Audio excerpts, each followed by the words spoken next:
Okay, squaring any number that ends with 7. For example, you have 37 squared.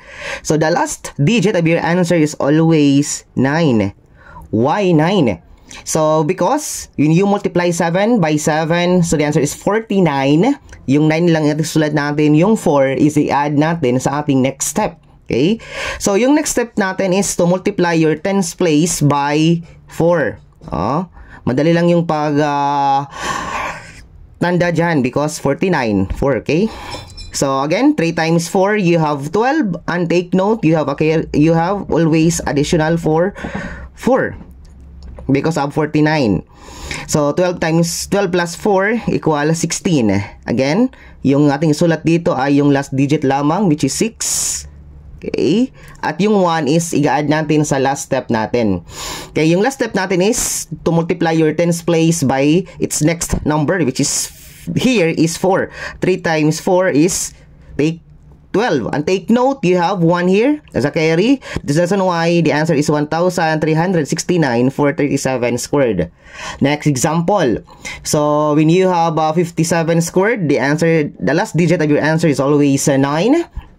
Okay, then you have a carry of 4 again, just like on our first example.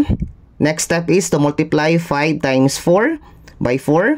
So the answer is 20, and you have to add by 4. That is the reason why 24. At yung ating sulat is yung huling digit lamang, which is 4. Okay, so write 4 here.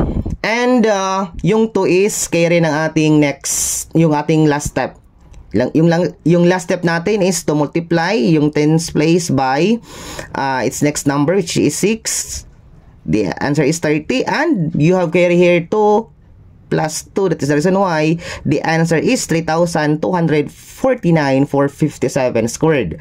Okay, next example, 67 squared. So automatic, the last answer or the last digit of your answer is 9, and yung 4 is again i-add natin sa next step. Next step is to multiply 6 by 4. So that is 24 plus 4. Okay, that is the reason why 28. At ang sulat is itong lang huling number. Huling digit, I mean. So 8 dito, at yung 2 is carry ng ating last step. So yung last step natin is to multiply this one by its next number, which is 7. 6 times 7 is 42 plus 2 here, your carry. That is the reason why when you have 67 squared, the answer is 4,489.